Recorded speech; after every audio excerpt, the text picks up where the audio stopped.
selamat siang Sobat KSM dimanapun kalian berada. Semoga semuanya dalam keadaan yang sehat. Dan terima kasih sudah menunggu podcast keempat kita di hari ini dengan tema sumber daya manusia. Dan pada hari ini juga di kesempatan podcast keempat kita mengundang Bapak HRD kita dari PT Kreasi Sarana Mandiri, yaitu oleh Bapak Ade Rukmana. Untuk Bapak Ade Rukmana langsung aja kita panggil. Oke. Boleh langsung dipakai Bapak. Ya. Terima kasih. Ya, selamat datang Pak Ade. Selamat datang kembali. Ya, sehat Pak Ade. Alhamdulillah sehat. Alhamdulillah. Oke, terima kasih banyak ya Pak Ade udah menyempatkan waktunya Sama-sama. ke podcast kita untuk membahas tentang sumber daya manusia. Dan kemarin-kemarin sudah banyak podcast kita, dan kali ini kita ngundang langsung kepada departemennya oleh Bapak Ade Rukmana. Oke, boleh disapa dulu Pak Ade untuk sahabat KSM. Selamat siang sahabat KSM. Semoga dalam keadaan sehat dan terima kasih kepada tim KSM Podcast yang telah mengundang kami di hari ini. Semoga acara ini memberikan motivasi tersendiri dan menumbuh kembangkan semangat daripada karyawan KSM khususnya dan pada umumnya untuk KSM itu sendiri. Silakan Mbak Naswa. Kayaknya Pak Ade udah gak sabar nih mau langsung tahu soal dari kita ya. Sebenarnya makasih banyak ya Pak Ade udah hadir, menyempatkan waktunya dan mendoakan yang terbaik buat KSM dan podcast kita. Dan alhamdulillah hari ini pertama podcast dengan Departemen HRD, dan juga banyak sahabat online KSM yang sudah menunggu dan pengen tahu dari Departemen HRD sendiri. Boleh langsung pertanyaannya Pak Ade? Silakan Mbak Naswa. Oke. Yang pertama ya Pak Ade, kita mau nanya tentang selama KSM berdiri sejak awal berubah menjadi PT atau dari CV. Nah, tantangan tersendiri bagi Departemen HRD sampai saat ini itu di mana Pak Ade? Baik, terima kasih Mbak Naswa. KSM berdiri itu di tahun 2010, di mana dimulai dari CV Kreasi Sukses Mandiri. Kami hanya sekitar 20-30 karyawan pada saat itu. Kami bermetamorfosis di tahun 2016 menjadi PT Kreasi Sarana Mandiri yang jumlah karyawannya sempat menyentuh angka 100 sampai 110 karyawan. Itu bukan hal yang mudah untuk meng-hire karyawan sebanyak itu, dan pada saat itu kita masih baru mulai berkembang, yang mana masih banyak hal-hal yang memang belum kita punyai. Tapi alhamdulillah berkat kerjasamanya, berkat dorongan support dari semua elemen, akhirnya sampai hari ini pun kita masih tetap solid dan tetap eksis. Oke. Nah, kalau yang tadi Pak Ade jelasin, kalau sempat menyentuh 100-an karyawan, itu prosesnya gimana Pak Ade? Langsung buka lowongan besar-besaran, maksudnya secara besar gitu ya? Atau gimana tuh waktu itu? Awal ceritanya kita berdiri itu hanya beberapa cabang. Karena perkembangan ekspansi pasar dan kebutuhan akan karyawan, kita membuka beberapa lowongan untuk di wilayah cabang. Dan alhamdulillah sampai dengan hari ini juga cabang yang kita buka pun bertambah. Hanya ada beberapa saja yang memang tidak dikategorikan pasif lah. Dan kalau sampai dengan pencapaian yang disampaikan oleh Mbak Naswa tadi, bahwasanya secara besar-besarnya enggak, itu bertahap. Setiap kita buka, setiap itu kita buka lowongan, dan tidak serta merta jumlahnya langsung banyak. Itu pun bertahap di setiap cabang, gitu. Oke. Dan alhamdulillah sampai sekarang sebenarnya masih dalam keadaan eksis ya Pak Ade ya. Alhamdulillah. Dan ini Pak Ade yang kemarin sempat 2 tahun atau setahun yang lalu kita kan kena COVID. Nah, itu tantangan Pak Ade sendiri menghadapi kasus seperti itu untuk karyawan yang ada. Itu gimana Pak Ade? Untuk peristiwa itu bukan hanya KSM saja yang tidak ada persiapannya, mungkin di perusahaan-perusahaan lain sama, karena peristiwa yang dimaksud ini terkategori post major, jadi kita nggak akan pernah tahu hal-hal yang seperti ini. Nah, makanya dituntut setiap perusahaan itu untuk melakukan manajemen risiko. Nah, ini yang harus kita persiapkan di masa depannya. Nah, kalau kita ingin tetap eksis seperti hal-hal yang di luar dugaan.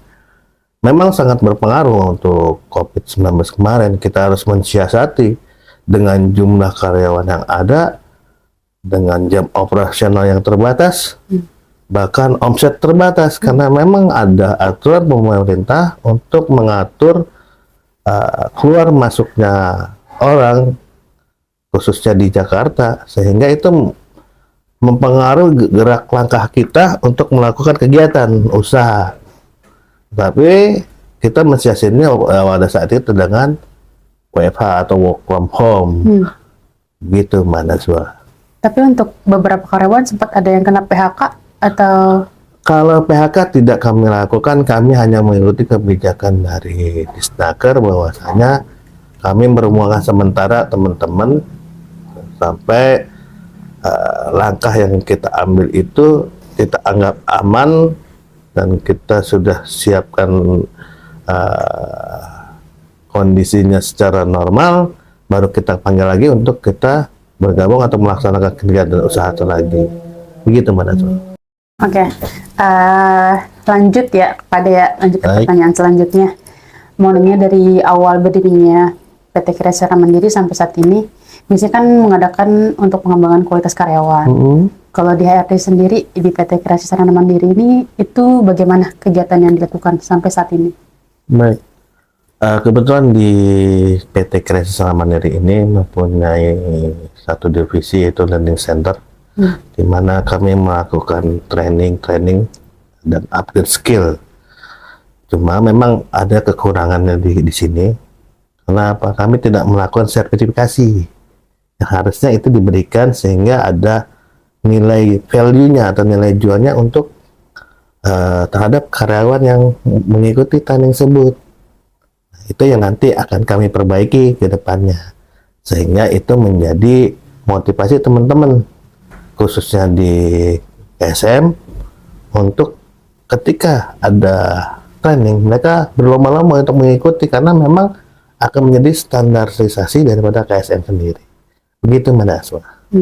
Tapi itu kegiatannya sampai saat ini masih rutin dilakukan ya Pak Ade? Insya Allah nanti di minggu kedua kita akan melakukan training itu untuk di Departemen Marketing, Departemen Teknik, dan Departemen Finance, khususnya untuk di admin. Gitu. Kita tunggu aja tanggal mainnya ya. Di podcastin lagi ya kalau bisa nanti training. Mudah-mudahan kita itu nanti jadi acara rutin kita sih. Mungkin kalau teman-teman mau masukkan itu dalam acara podcast itu lebih baik, karena apa? Nanti dari training itu sebenarnya kita pengen cari peserta training yang lebih aktif, bahkan mungkin secara kualitas dia baik, dan itu harus diapresiasi oleh perusahaan. Gitu. Itu harapan kita sih. Jadi kembali lagi tadi, apa sih yang kita mau ambil di training tersebut? Jadi teman-teman bukan hanya sekedar training, tetapi tidak ada efeknya buat teman-teman. Tapi kami harap training itu menjadi penyemangat teman-teman. Ketika ada training, berebut teman-teman mau ikutin ini training. Gitu. Harapan kami seperti itu. Gitu Mbak Najwa. Oke, berarti untuk kegiatan training ini masih rutin sampai sekarang. Iya. Gitu. Dan itu kebagian untuk seluruh karyawan ya Pak Ade? Iya, betul. Kalau sampai saat ini pernah nggak ngundang narasumber dari luar untuk motivasi atau apa gitu Pak Ade? Kita pernah lakukan hal tersebut di tahun 2000, tepatnya 2018 atau 2019. Kita mengundang Bapak Eral Siagian untuk memberikan training juga coaching terhadap kita untuk memotivasi kita sebagai seorang karyawan. Gitu. Dan kami pun sebenarnya sudah mengajukan untuk memberikan training itu dari luar, tapi mengingat potensi dari teman-teman pun di dalam secara internal itu ada potensi untuk menyampaikan atau memberikan trainer sebagai seorang trainer, kenapa enggak kita manfaatkan itu? Kalau toh dengan teman-teman mau menjadi seorang trainer, siapa tahu dia mungkin jadi seorang trainer atau entrepreneur yang mungkin sekelas Jack Ma, nggak ada salahnya kan. Iya benar. Amin ya. Itu yang kita harapin ya. Maksudnya buat ngembangin kualitas karyawan gitu. Jadi nggak hanya secara internal aja, tapi eksternal pun mereka juga wawasannya tahu gitu. Nah, pertanyaan selanjutnya Pak Ade, di zaman anak sekarang ada istilah work-life balance. Nah, itu ada nggak setuju nggak setuju nih dari PT Karya Sarana Mandiri tentang istilah itu? Baik, work-life balance. Kita samakan persepsi dulu untuk work-life balance ini. Work-life balance kan sebenarnya keseimbangan antara pekerjaan dan kehidupan si karyawan, baik kehidupan di rumah tangganya maupun di tingkat sosialnya mereka. Aktivitasnya ya. Betul. Kalau untuk kan ada penyeimbang itu ada beberapa hal yang mempengaruhi ya. Kalau di dalam perusahaan sendiri, kemungkinan tingkat stres yang tinggi, ya mungkin beban kerjanya, ini serius, ini memang sudah banyak perusahaan melakukan riset, itu memang tingkat kestresan karyawan itu karena beban kerja yang tinggi, jadi tidak balance, jadi tingkat keseimbangannya dia nggak nyampe. Nah di dalam kehidupan rumahnya mereka atau dalam rumah tangganya mereka atau kehidupannya di rumah mereka mungkin juga kurang baik, sehingga itu mempengaruhi kinerja mereka ketika mereka masuk ke dalam pekerjaan rutinitas hari-harinya. Begitupun di tingkat sosial mereka, mungkin gaya hidup mereka terlalu tinggi sehingga tidak masuk ke dalam kehidupan perusahaannya, pekerjaannya, sehingga mereka kehilangan mood gitu. Nah, di sini sebenarnya adalah tugas dari departemen kami untuk mendeteksi hal-hal tersebut gitu. Nah, untuk mencapai keseimbangan tersebut itu kan perlu adanya suatu riset, dan telah kami lakukan melalui konseling. Kami dari konseling ini menampung semua aspirasi teman-teman. Karena biar bagaimanapun aspirasi dari grassroots atau dari bawah itu lebih baik, karena ada pasar yang mengatakan dari rakyat oleh rakyat dan untuk rakyat. Nah, ini dari karyawan oleh karyawan dan untuk karyawan. Nah, mudah-mudahan hasilnya pun baik. Kalau teman-teman misalnya stresannya itu karena mengaruh, maaf dalam arti kata selari ya, itu kembali ke teman-teman. Kalau teman-teman di sini menaikkan skill atau performa kerjanya, secara tidak langsung profit perusahaan pun akan tinggi. Ketika profit perusahaan tinggi, apakah perusahaan tidak mengapresiasi daripada apa yang telah dilakukan oleh karyawan tersebut? Nah, di tingkat kesejahteraan teman-teman pasti akan dipikirkan. Nah, ini kan menjadi hal-hal yang tadi Mbak Naswa katakan, keseimbangan tersebut. Nah, kebetulan dan alhamdulillah di KSM ini bukan hanya keseimbangan dalam segi finansial, tetapi dalam peribadatan pun kita lakukan di sini. Seperti pagi hari kami melakukan doa bersama, bahkan kami melakukan tahlil. Ini secara tidak langsung menyeimbangkan antara kehidupan kita di dunia maupun untuk kita nanti dalam hal beribadah untuk menuju akhirat nanti. Ini sangat luar biasa menurut saya gitu. Tapi kan saya kembalikan hal tersebut kepada teman-teman, karena biar bagaimanapun keseimbangan itu bukan hanya keseimbangan soal uang, tapi keseimbangan tentang siapa engkau dan siapa Tuhanmu harus kita pikirkan, dan alhamdulillah KSM telah mengakomodir itu gitu. Dan jadi kalau teman-teman tadi dikatakan oleh Mbak Naswa tentang work-life balance itu yang mau dimaksudkan di mana? Tapi kalau memang kalau saya tangkap ya dengan adanya hal tersebut yang sekarang jadi booming, mungkin maksud dari teman-teman milenial ini adalah keseimbangan antara gaya mereka dengan gaya pekerjaan mereka. Dan sebenarnya secara nggak langsung pun sudah kita akomodir seperti dahulu ketika kita bekerja, kita memakai misalnya pakai seragam, celana bahan dan sepatu. Pantofel. Ya, Iya. sekarang kita memberikan satu kebebasan, kita pakai sepatu sport. Sebenarnya satu hal yang kita mau ikuti, tren apa sih yang terjadi? Sebenarnya kan pekerjaan itu kita ingin mencapai satu persamaan persepsi antara kebijakan perusahaan dengan kenyamanannya teman-teman. Karena kalau teman-teman dari rumah sudah nggak nyaman, gimana mau melakukan pekerjaan? Itu ya.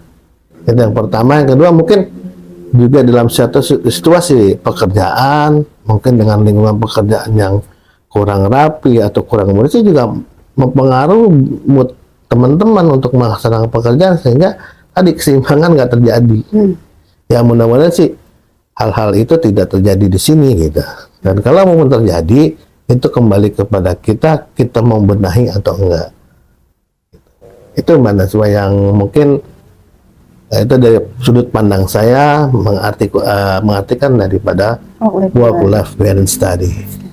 Tadi menyangkut yang saya bilang work-life balance itu kan banyak ya di anak zaman sekarang, mungkin yang tadi Pak disebut gaya hidup, terus mungkin dari latar keluarga yang berbeda, dengan aktivitas juga yang berbeda, pasti kan enggak semua pas datang ke kantor itu dalam keadaan yang happy gitu, dan mood untuk mengerjakan sesuatu. Sedangkan kerja itu kan kita harus dalam keadaan yang baik, kondisi senang gitu, biar kerjaannya pun dapat diselesaikan dengan baik dan sesuai dengan visi misinya. Betul.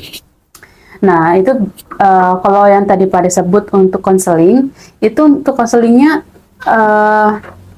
nah, menyambung tentang yang konseling tadi, kegiatan di PT KSM, itu berarti semua karyawan boleh bebas mengapresiasikan tentang masalahnya, itu boleh Pak, kapanpun, welcome gitu. Iya, every time. Jadi kita memberikan ruang dan waktu kepada teman-teman untuk menyampaikan segala guna-gulana. Ini ajang curhatnya teman-teman di KSM. Apapun yang teman-teman mau sampaikan, mau teman-teman sharing, mau masalah pekerjaan, masalah rumah tangga, masalah apapun. Kalaupun mempercayai kami di Departemen HRD untuk menjamin kerahasiaan tersebut, ya monggo, kami persilakan. Tapi kalau memang enggak, hanya sebatas pekerjaan, ya nggak apa-apa, kami pun tidak memaksa gitu. Yang kami perlu garis bawahi di sini adalah kami sudah memberikan ruangnya loh. Silakan teman-teman manfaatkan hal itu. Fasilitas itu sudah ada, tinggal teman-teman mau ambil apa enggak gitu. Berarti dengan istilah tadi PT KSM setuju ya, maksudnya mendapat menerima seiring berjalannya waktu zaman. Iya, kalau work-life balance itu kemungkinan sudah diterapkan oleh beberapa perusahaan, ya kalau nggak salah ya itu Unilever sudah melakukan hal demikian. Tapi kita bertahap lah, karena kalau nggak salah itu kan tidak hanya WFA, WFO, tetapi WFA kalau nggak salah itu work from everywhere kalau nggak salah itu. Jadi mereka bekerja dimanapun. Gitu. Jadi mungkin ini maksudnya teman-teman sehingga ini jadi viral life balance ini seperti itu mungkin. Gitu. Tapi kan karena kebetulan di KSM ini pekerjaannya adalah jasa. Pelayanan ya. Iya, sehingga tidak untuk bekerja dimanapun ya sulit untuk kita terapkan, mungkin hanya di beberapa departemen atau divisi yang bisa melaksanakan hal itu gitu. Ya tidak ada salahnya kita akan coba, karena biar pun suka nggak suka ya ketika zaman itu beralih ya kita harus mengikuti. Betul. Benar. Tadi ada sedikit Pak Ade bilang kalau melaksanakan kegiatan tahlilan gitu. Itu benar. Jadi setiap hari tahlilan gitu ya Pak Ade ya? Iya, kita setiap pagi itu kita melakukan hal itu. Ya prinsipnya dan intinya adalah rasa syukur kita terhadap Sang Maha Kuasa, Allah Subhanahu wa Ta'ala, yang telah memberikan begitu banyaknya karunia terhadap kita. Ya, karena rasa syukur inilah yang kita presentatifkan di dalam kehidupan kita sehari-hari. Ya, dengan rasa syukurnya itu kita bertahlil pada setiap paginya. Nah, sebagai rasa syukur kita, karena memang kalau saya boleh ngutip dalam suatu ayat atau hadis, bahkan siapa yang bersyukur kepada aku maka nikmatnya akan aku tambahkan. Nah, berdasarkan hal itulah kami terus akan selalu bersyukur gitu, karena kami yakin ketika kami bersyukur disitulah Allah tambah. Begitu Mbak Najwa. Makanya tadi saya sempat pengen nanya gitu, karena kan banyak perusahaan yang hanya cuma melakukan morning briefing, terus ngasih motivasi gitu kan. Di PT KSM ini kan beda, kita ada tahlilan ngaji dulu ya kan, tadarus gitu. Memang benar sih, makanya sampai sekarang untuk seluruh karyawannya sampai sekarang masih dalam kondisi yang masih sama gitu. Betul. Menyangkut kegiatan operasional PT KSM, mau nanya tentang target dari divisi HRD terutama ya Pak Ade, untuk mungkin 2 tahun, 3 tahun, 5 tahun ke depan. Nah, di setiap perusahaan manapun pasti atau departemen HRD khususnya pasti punya planning, rencana jangka pendek, jangka menengah, jangka panjang. Setiap perusahaan itu punya mimpi. Semua itu kan bangun dari mimpi. Iya, betul. Nah, kami berharap seperti ini. Kami ingin mempunyai setiap karyawan itu bersertifikasi. Kenapa bersertifikasi? Kita ke teman-teman nanti, andai kata ya, pindah ke bendera lainnya atau pindah ke perusahaan lainnya, kami nggak akan sedih, kami nggak akan marah, justru bersyukur. Apalagi sampai perusahaan yang menerima teman-teman itu memberikan suatu nilai plus hasil lulusan dari KSM, bahkan komlut lah kalau sampai boleh kita dapat penilaian seperti itu. Berarti pendidikan atau hal yang didapat teman-teman semasa kerja di KSM itu adalah sesuatu yang positif, sesuatu yang baik. Itu yang kami harapkan. Itu. Jadi kami hanya mengatur teman-teman di sini, kami mendidik teman-teman untuk menjadi karyawan yang memang siap kerja, karyawan yang mempunyai talent dan karyawan yang punya potensial. Gitu. Apakah teman-teman akan tetap bertahan atau teman-teman akan hijrah, kan kita nggak tahu ya. Itu kan kembali ke pribadinya atau personalnya masing-masing. Ya, pasti kan setiap orang punya keinginan untuk memperbaiki hidupnya. Betul. Apalagi kalau misalnya dia keterima dengan jabatan atau perusahaan yang jauh lebih baik. Betul. Seenggaknya kan berarti kita punya value yang baik juga gitu, sehingga berdampak ke karyawan sendiri. Betul. Gitu. Kalau untuk terdekat ini, kegiatan yang Pak Ade lakukan biasanya kalau di kantor apa Pak Ade, untuk program atau suatu aktivitas yang terdekat ini? Pak Ade kesibukannya lagi apa? Ya, dalam waktu dekat ini seperti tadi saya sampaikan di awal, bahwa kami sedang mempersiapkan training untuk departemen market, departemen teknik, dan departemen finance, khususnya di administrasinya, bahwa kami ingin memberikan suatu arahan, suatu motivasi untuk supaya teman-teman mempunyai suatu nilai, suatu hal untuk bisa mengangkat produktivitas kerjanya. Ya, karena cita-cita kami sendiri itu ada, yaitu bersertifikasi. Nah, kami harapan juga kita mempunyai dari grade dasar, terus ada kelanjutan sampai grade mahir. Harapan kami seperti itu. Jadi mempunyai seperti paket, jadi ada paket 1, 2, dan 3, bahkan selanjutnya sampai benar-benar teman-teman mau di departemen manapun itu mempunyai suatu grade. Jadi itu akan berpengaruh nantinya ya, cita-cita kami mempengaruhi kami terhadap salary yang akan didapatkan. Gitu harapan kami. Jadi ketika mereka nanti misalnya pindah tadi ke benda lain, mereka punya value atau nilai jual tersendiri. Gitu mana? Tadi Pak Ade mau nanya juga tentang value dari karyawannya. Karena kan sudah melakukan training gitu secara rutin dan konseling. Jadi kan kita tahu ya permasalahan atau value dari kualitas mereka itu apa. Untuk jenjang karir mereka di perusahaan PT Kreasi Sarana Mandiri itu terbuka untuk semuanya atau melakukan seleksi dulu atau gimana Pak Ade? Dipromosikan jabatannya atau yang lain-lainnya gitu Pak Ade? Baik, Mbak Najwa, kalau untuk promosi dan segala macamnya itu kita adakan seleksi. kita adakan baik secara tertulis maupun secara integritasnya dia sebagai untuk menempati posisi yang akan dia tempatkan. Jadi kita juga menentukan orang-orang tersebut tidak asal pilih, gitu. Itu idealnya. Tetapi kalau ternyata pada saat implementasinya karena kekurangan satu dan lain hal yang disebabkan memang keterbatasan SDM, ya sedikit banyaknya ya kita agak mengurangi persyaratan-persyaratan yang harusnya dimasukkan menjadi komponen untuk melakukan promosi tersebut, gitu Bu Naswa. Oke. Berarti sebenarnya ada kesempatan kan untuk suruh karyawan dipromosiin atau naik karirnya? Untuk hal itu terbuka luas dan terbuka bebas, mau dari manapun teman-teman, mau dari departemen divisi manapun ada kesempatan. Bahkan kita pernah challenge dari departemen teknik ke market, dan tidak itu menghalangi untuk teman-teman berkarir atau menaikkan dia punya kemampuan untuk mengapresiasikan atau melaksanakan apa yang menjadi kemampuannya di divisi lain dengan jabatan yang baru atau jabatan yang lebih tinggi lagi. Oke.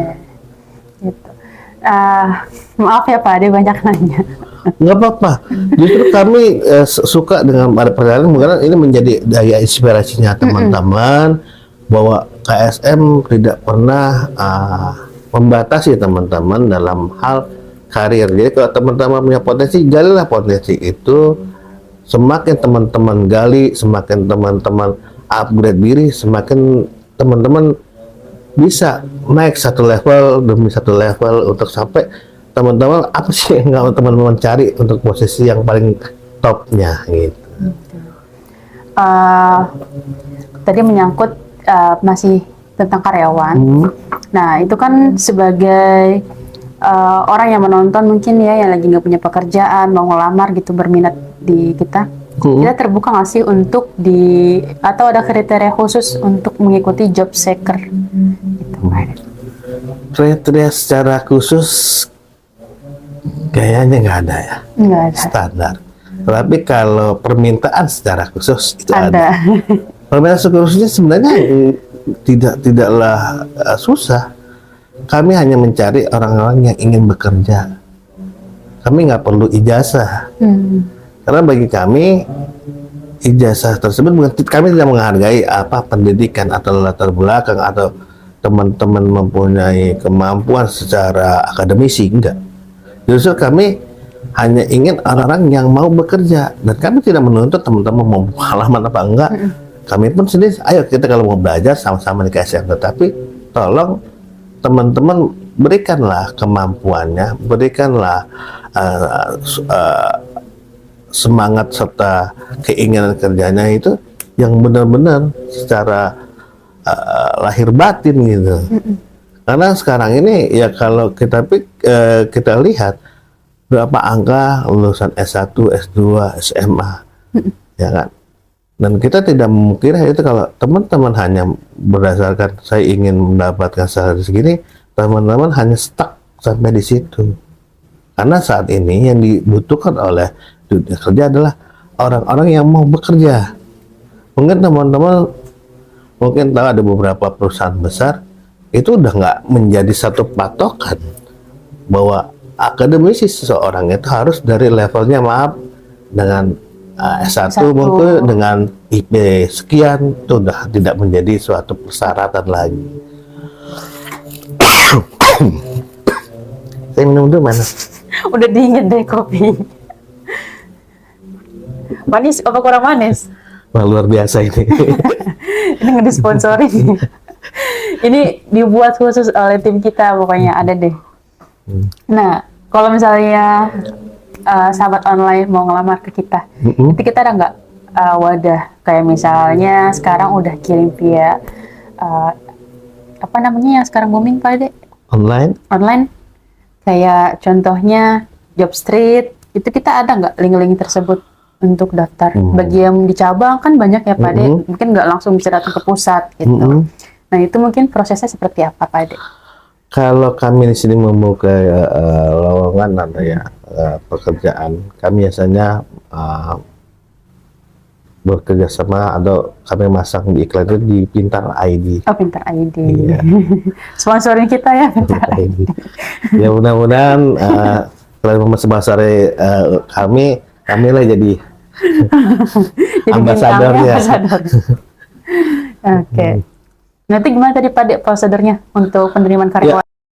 Ya, jadi kalau kami itu buka lowongan itu bisa melalui media cetak maupun media online, karena memang saat ini yang lebih cepat itu media online gitu, dan media sosial yang kami bisa lakukan baik terhadap perusahaan maupun teman-teman karyawan yang membantu kami untuk mempromosikan melalui media sosial milik mereka secara pribadi. Oke. Gitu. Berarti sekarang udah gampang ya, nggak kayak dulu yang harus hard copy-nya dibawa, gitu, dikirim ke pos, kan Betul. dikirim ke email atau Outlook ya Pak Ade ya. Iya. Nanti kalau misalnya emang sahabat online ada yang mau ngelamar dan ketika kita lagi buka kesempatan pekerjaan, boleh dilamar ya. Nanti mungkin kita juga bisa share untuk Jobstreet atau Outlook kita ya Pak Ade ya. Di layar ini. Pokoknya di bawah sini tuh biasa kayak orang ini. Running text-nya. Ada di sini, pokoknya di sini aja dah ya. Tim podcast tolong taruh di sini linknya. Nah, oke. Pak Ade, sebelum ditutup nih, pertanyaan udah selesai. Mungkin ada nggak sepatah dua kata kalimat untuk sahabat KSM online maupun keluarga kita KSM, kesan pesannya dan nasihat atau apapun itu boleh Pak Ade. Baik, terima kasih Mbak Najwa. Ini closing ya. Iya, closing. Jadi gini teman-teman, kalau kita bisa memberikan terbaik, kenapa kita kasih yang baik? Paham nggak? Oh, terbaiknya hilang ya. Teman-teman bisa ngasih yang terbaik, kenapa teman-teman ngasih yang baik? Ketika teman-teman punya potensi untuk melakukan yang terbaik, kenapa teman-teman hanya ngasih baik? Nah, ini bersinggungan dengan yang tadi saya sampaikan. Kalau teman-teman mau nge-upgrade diri, tambah skillnya, ini akan teman-teman akan menikmati buahnya, itu kalau teman-teman akan memberikan yang terbaik, bukan hanya baik. Bukan baik itu berarti jelek ya. Kalau ada yang lebih baik, kenapa kita ngasih yang baik? Kan gitu. Jangan setengah-setengah gitu. Iya. Jadi secara totaliter kita memberikan sesuatu. Kalau teman-teman mau nikmatinya hasilnya luar biasa, berikanlah yang soal luar biasa pula terhadap perusahaan. Itu menurut saya, ya mudah-mudahan teman-teman tergugah, mudah-mudahan teman-teman satu persepsi dan satu frekuensi apa yang saya maksud. Bukan saya menyepelekan atau mendiskreditkan teman-teman. Saya pun sama, saya masih belajar. Kami pun tahu teman-teman seperti apa. Mungkin apalagi teman-teman yang di lapangan, di tim marketing dan tim teknik. Sekali lagi, kita berhadapan dengan customer yang mana teman-teman adalah ujung tombaknya.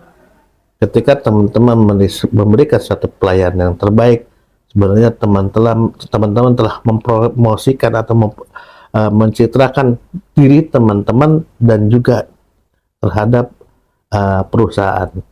Itu aja sih yang dapat kami sampaikan. Mudah-mudahan ini menjadi hal yang baik ke depannya, dan hal ini pula juga bukan menjadi akhir dari segalanya. Mudah-mudahan kami diundang lagi gitu. Yang paling penting semoga padinya sehat. Insya Allah. Biar bisa ngedampingin kita sampai ya yang kita nggak pernah duga gitu ya Pak Ade, sesuatu yang baik, iya, yang terbaik. Ya jangan berikan sesuatu yang baik, tetapi berikanlah yang terbaik. Itu dia. Iya. Tadi juga dikutip tuh kalimatnya ya, ditaruh lagi quotes Pak Ade. Iya. Terima kasih lah tim dari Digital Marketing yang udah mengundang kami di siang hari Sama-sama Pak ini. Ade.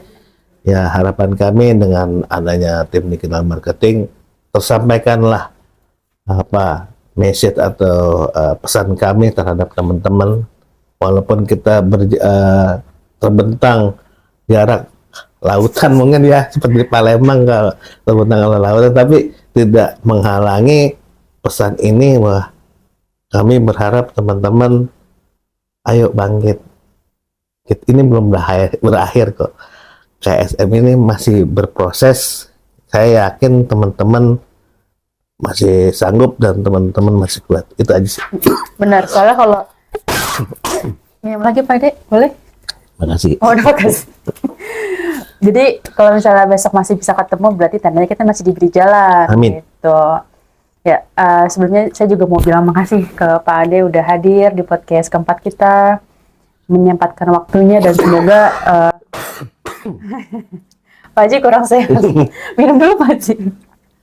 Ini kopi ya. Kalau sepertinya. terlalu manis, jadi manis. Gitu. Harapan podcast kita ini semoga masih bisa terus berlanjut mengundang pemimpin kita yang juga dapat bermotivasi untuk semua khalayak, khususnya keluarga KSM. Dan ini Pak Ade, karena kan di KSM ini punya budaya ya. Iya. Ada yel-yel kita yang biasa kita gunain setiap pagi setelah morning briefing. Nah, kita mau juga nyoba oleh Pak Ade sendiri, karena kan yang lain sudah tuh. Nah, biasanya tuh di podcast kita kalau mau tutup, kita gunain yel itu Pak Ade. Nah, jadi ntar saya yang ngucap duluan, ntar Pak Ade yang jawab. Oh, begitu. Ya, Oh, ingat kan Pak Ade? ya. Mudah-mudahan sih selalu ingat.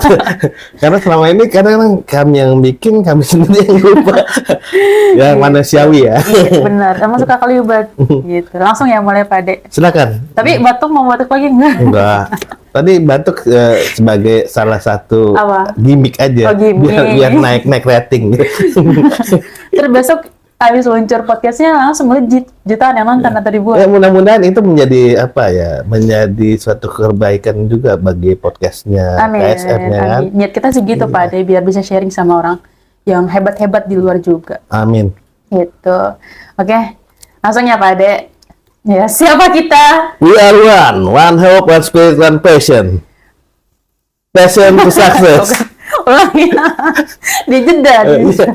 Ulang.